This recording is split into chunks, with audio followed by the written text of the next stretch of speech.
Minutos, damos la bienvenida a la licenciada Montserrat Tello.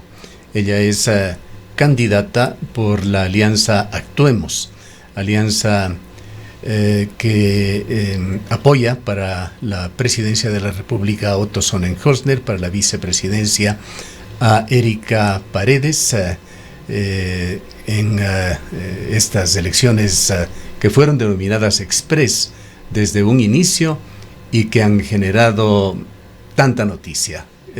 Una situación realmente vertiginosa la que se vive en el país, la que se ha vivido, particularmente catalizada por un magnicidio que ha empañado todo este proceso, la muerte de Fernando Villavicencio.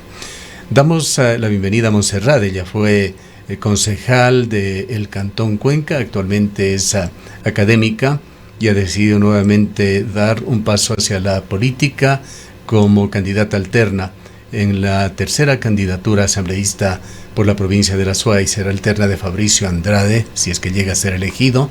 Preside la lista de candidatos de Actuemos, Adrián Castro. Su punto de vista, Montserrat, sobre estos momentos complejos que está viviendo el país, estas elecciones sui generis que minuto a minuto generan noticia. Muy buenos días, Gustavo. Un saludo cordial a los radioescuchas y a todos los radioyentes.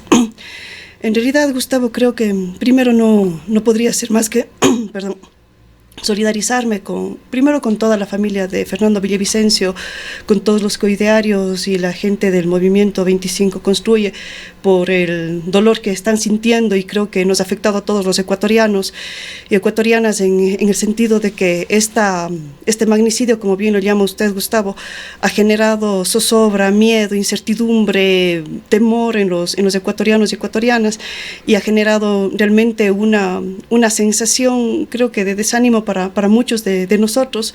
Sin embargo, creemos que es importante que nos mantengamos alerta y podamos de alguna forma, Gustavo, no ser presas del miedo, porque cuando entra el miedo, entra el temor y entra el terror, es imposible tomar decisiones, es imposible actuar.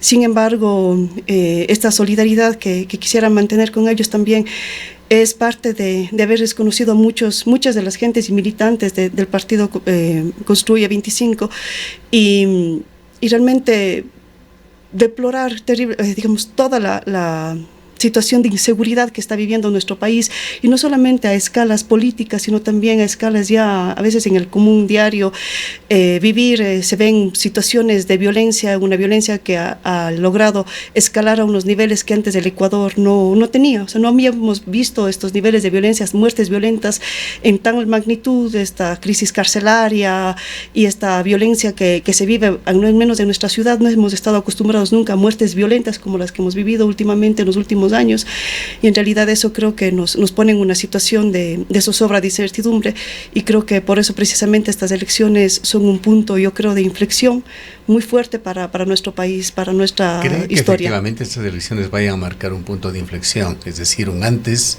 y un después? Yo creo que sí, Gustavo, sobre todo por la coyuntura política, social que estamos viviendo. La decisión que tomen los ecuatorianos es para 1 año y medio. Posiblemente quien esté en las elecciones o quien gane las elecciones con mucha seguridad va a buscar una reelección, y realmente vivimos o estamos abocados a un proceso electoral que no va a terminar hasta febrero del 2025. Creo yo, realmente por cómo se viene esta coyuntura política, esta coyuntura social que estamos viviendo. Dejemos por un momento al lado, aunque es prácticamente imposible. Fernando Villavicencio, Construye, se han convertido en un eje transversal en estas elecciones. Se viven momentos realmente críticos y de expectación en el país. Pero centrémonos en los otros candidatos. ¿Cómo vio ese debate del día de ayer? Realmente, ¿qué le puedo decir? Creo que la situación que todos los ecuatorianos vimos, realmente un formato bastante deficiente, creería yo, con un tiempo muy limitado para poder exponer un plan de trabajo consistente, sólido, con 1 minuto apenas para responder preguntas tan importantes como el de la seguridad, como el de la economía, preguntas que realmente no vienen... Imposible cubrir en esos imposible tiempos. Cubrir en el tiempo. Lo y analizamos además ya con Caroline Ávila. Varios debates hemos tenido nosotros en este medio de comunicación históricamente. Tiempos mínimos han sido siempre 2 minutos, 3 minutos, que es lo mínimo para desarrollar cualquier tema con una simplicidad mucho mayor que aquellos temas trascendentales del país que se trataban el día de ayer. En un minuto, ¿qué puede exponer un candidato? Además también, Gustavo, con preguntas, qué sé yo, que no vienen al caso, que no me parece que para el momento coyuntural que vive el país, social y político, preguntas como el tema del Consejo de Participación Ciudadana, no digo que no sea importante, pero para el momento probablemente no es lo que más nos urge en este momento, y para año y medio posiblemente sea de los poderes que menos necesiten una reforma, más que el judicial, más que la misma reforma en la Asamblea y el Ejecutivo, que deberían trabajar de la mano para poder sobrellevar esta crisis. Pero en realidad ese debate prácticamente con interrupciones constantes de los moderadores, con un minuto de prácticamente de venir a hacer como un listado de actividades, tampoco es posible generar realmente una visibilidad de las propuestas que de hecho creo que muchos candidatos lo tienen. En el caso de Otto y la lista que nosotros estamos apoyando, hay propuestas que debieron ser desarrolladas de mejor manera para que efectivamente los ciudadanos, sobre todo los indecisos, puedan tomar definiciones concretas frente a estas posturas y a las propuestas de los candidatos y candidatas.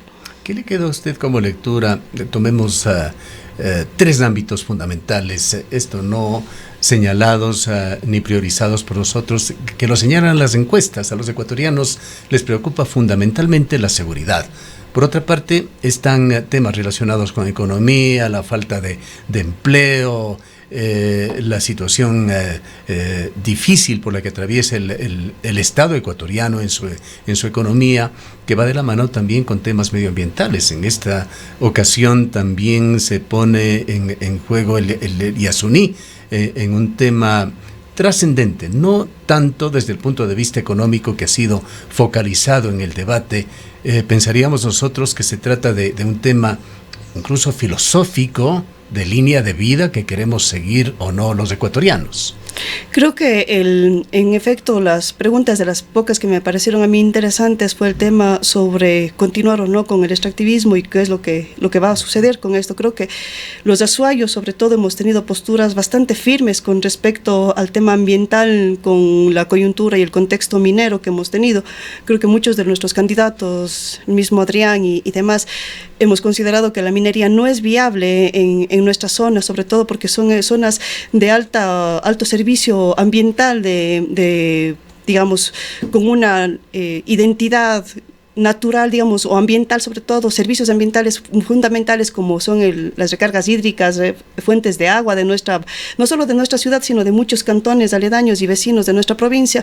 Entonces hemos mantenido una postura fuerte, y creo que, como usted dice, el tema es un tema también filosófico, y el tema del Yasuní, ayer algunos candidatos daban cifras y en realidad la postura, inclusive fíjese usted, Erika Paredes es nuestra candidata a vicepresidenta, ella también es ambientalista, y precisamente ella trabajó por levantar todos estos recursos por el Yasuní para dejar precisamente todos los recursos bajo tierra. Y creo que yo creo que la consulta por el Yasuní va a ser un sí rotundo, y eso va a marcar también ciertas pautas sobre cómo vamos a enfrentar también y cuáles son las acciones que debemos enfrentar al cambio climático. Hemos hablado mucho sobre la crisis política, la crisis social, pero la crisis de cambio climático que estamos, digamos, ya viviéndola, ya sintiéndola, va a ser bastante compleja, ¿no? Pero como bien dice usted, en el tema de seguridad, por ejemplo, yo creo Antes de salirnos, quedémonos por un instante en este tema medioambiental, que es un tema fundamental, importantísimo, claro, sí, para todo el país, para el mundo, para la provincia de La Suaya y la ciudad de Cuenca, que lo ha vivido intensamente. Hay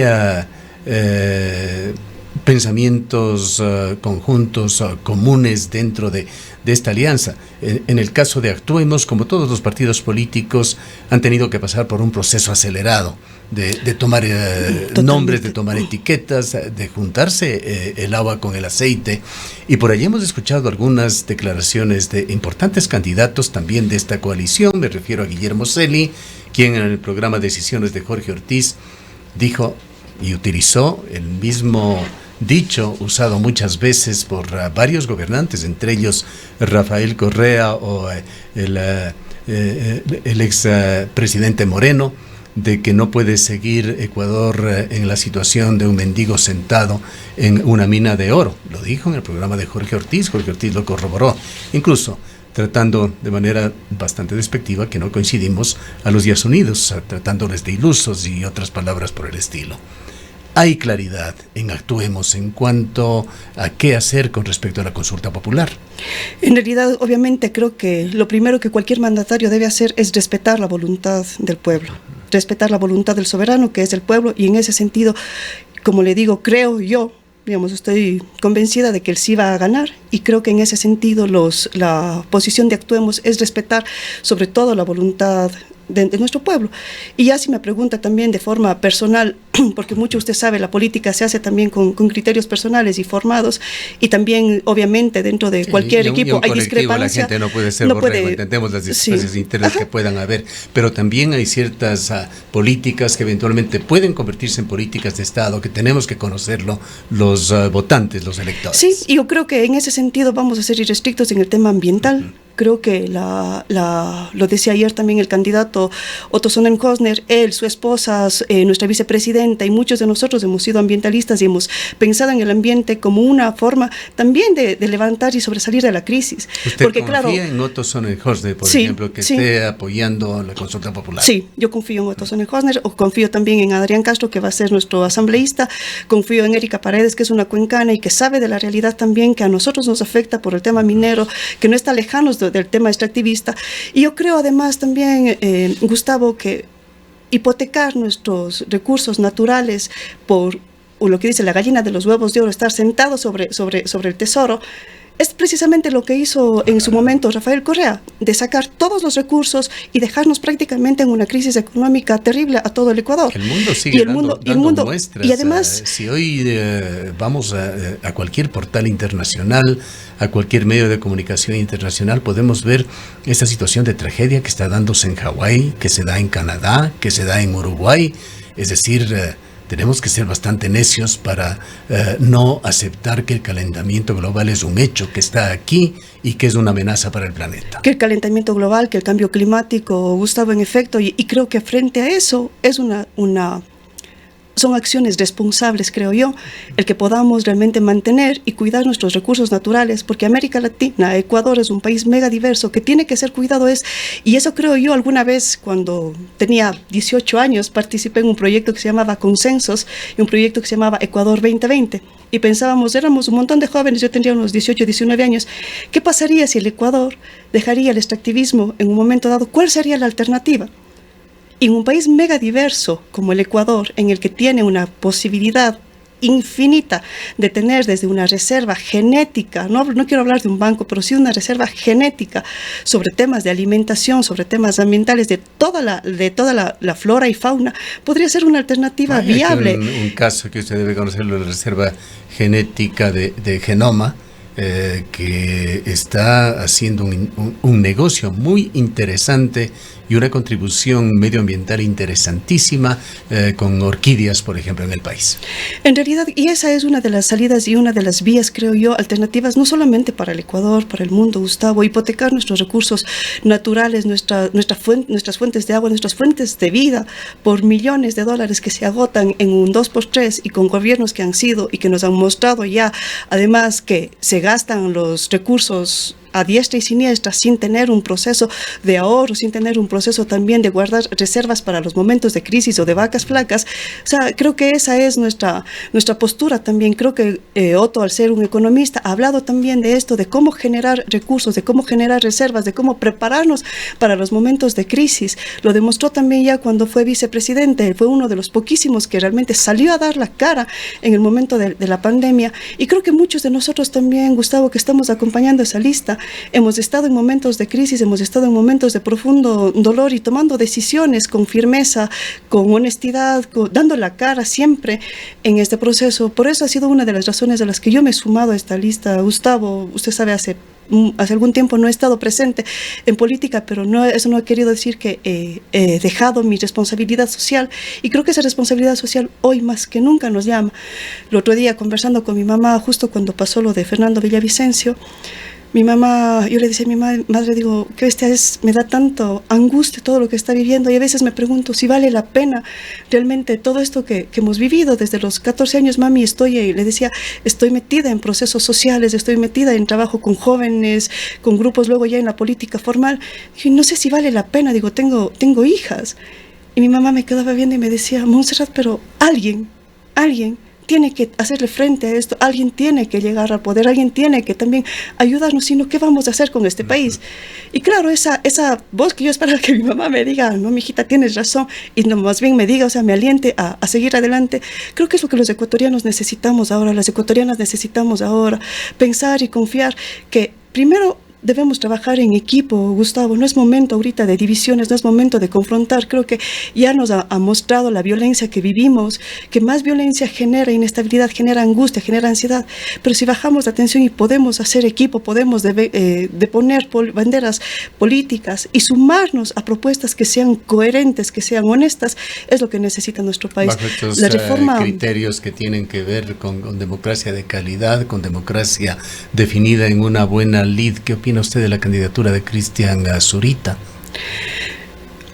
Tengo una opinión personal, Gustavo, en realidad, como mujer sobre todo, y ahí me sumo sobre todo a la voz de las mujeres, casi siempre cuando hay candidatas o vicepresidentas, prácticamente no se las ha dejado actuar. Acuérdese el caso de Rosalía Arteaga, y en realidad, si ella era la vicepresidenta y era la persona seleccionada para ser en caso de, supongamos que hubiesen llegado a la presidencia y a la ausencia de Fernando Villavicencio, a ella le correspondería tomar la posta. O candidata no puede renunciar.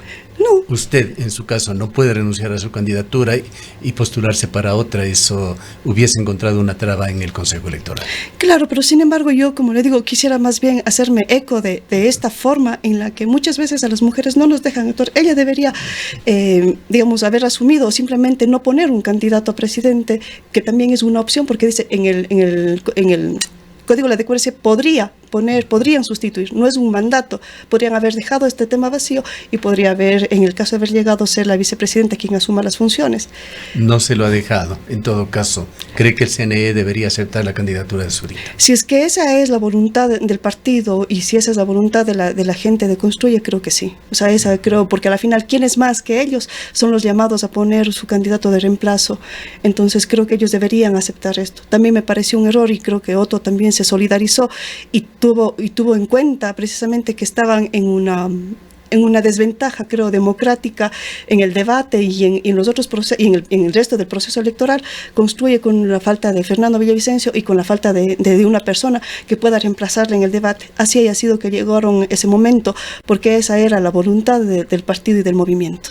A esto nos trajo la muerte cruzada y este proceso electoral express que esperemos que termine sin más novedades que lamentar. Gracias por su presencia. Muchas gracias, Gustavo.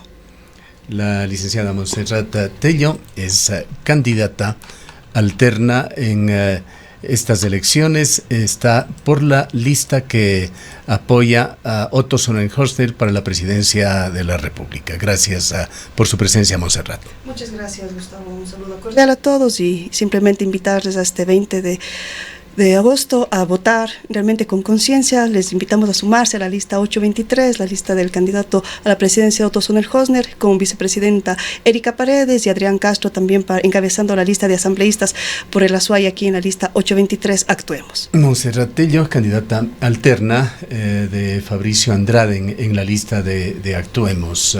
La preside el candidato Adrián Castro. Y para la presidencia de la República, como lo ha señalado ya, está Otto Sonnenhorster. Son las 9:00.